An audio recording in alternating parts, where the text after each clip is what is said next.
ചാലിയാർ അനുയാത്ര assisted living ഹോമിന് സ്വന്തം സ്ഥലത്ത് കെട്ടിടം നിർമ്മിക്കുന്നു. കെട്ടിട നിർമ്മാണത്തിന് DPR തയ്യാറാക്കാൻ പൊതുമരാമത്ത് മന്ത്രി PK ബഷീർ നിർദ്ദേശം നൽകി. 4.5 കോടി രൂപ ചിലവിലാണ് കെട്ടിടം നിർമ്മിക്കുക. അകമ്പാടത്തെ വാടക കെട്ടിടത്തിൽ പ്രവർത്തിക്കുന്ന അനുയാത്ര അസിസ്റ്റഡ് ലിവിംഗ് ഹോമിന് സ്വന്തം കെട്ടിടം നിർമ്മിക്കാനാണ് പൊതുമരാമത്ത് വകുപ്പ് മന്ത്രി PK ബഷീറിന്റെ ഇടപെടൽ. മന്ത്രിയുടെ നിർദ്ദേശപ്രകാരം പൊതുമരാമത്ത് വിഭാഗം എഞ്ചിനീയർ ഉടൻ സ്ഥലം സന്ദർശിച്ച് അടിയന്തരമായി DPR തയ്യാറാക്കാൻ നടപടി സ്വീകരിക്കും. DPR തയ്യാറാക്കുന്നതിന് മുന്നോടിയായി എടവണ്ണയിലെ 75 സെന്റ് സ്ഥലത്തെ കാട് അടുത്ത ദിവസം തന്നെ വെട്ടിമാറ്റും. 4.5 കോടി രൂപ ചിലവ് പ്രതീക്ഷിക്കുന്ന വലിയ പദ്ധതിയാണ് നടപ്പാക്കുക. സമൂഹത്തിൽ പ്രത്യേക പരിഗണന അർഹിക്കുന്ന 81 പേരാണ് നിലവിൽ അകമ്പാടം അനുയാത്ര ലിവിംഗ് ഹോമിനെ ആശ്രയിക്കുന്നത്.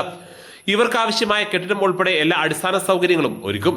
ഇവരുടെ അമ്മമാർക്ക് തൊഴിൽ സംരംഭങ്ങൾ തുടങ്ങാനുള്ള സൗകര്യങ്ങളും ഇവിടെ ഉണ്ടാവും.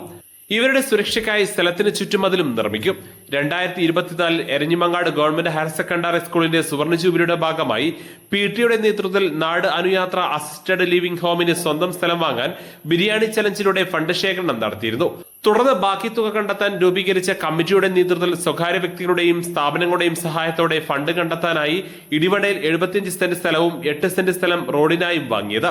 ഇവിടെയാണ് സ്വന്തം കെട്ടിടം നിർമ്മിക്കുക. ചാലിയാർ ഗ്രാമപഞ്ചായത്ത് president Anusree Suresh, vice president Thonikkadavan Shoukath എന്നിവരുടെ നേതൃത്വത്തിൽ മന്ത്രി PK ബഷീറിനെ കണ്ട് നിവേദനം കൈമാറിയതിനെ തുടർന്നാണ് കെട്ടിട നിർമ്മാണ നടപടി വേഗത്തിലാക്കിയത്.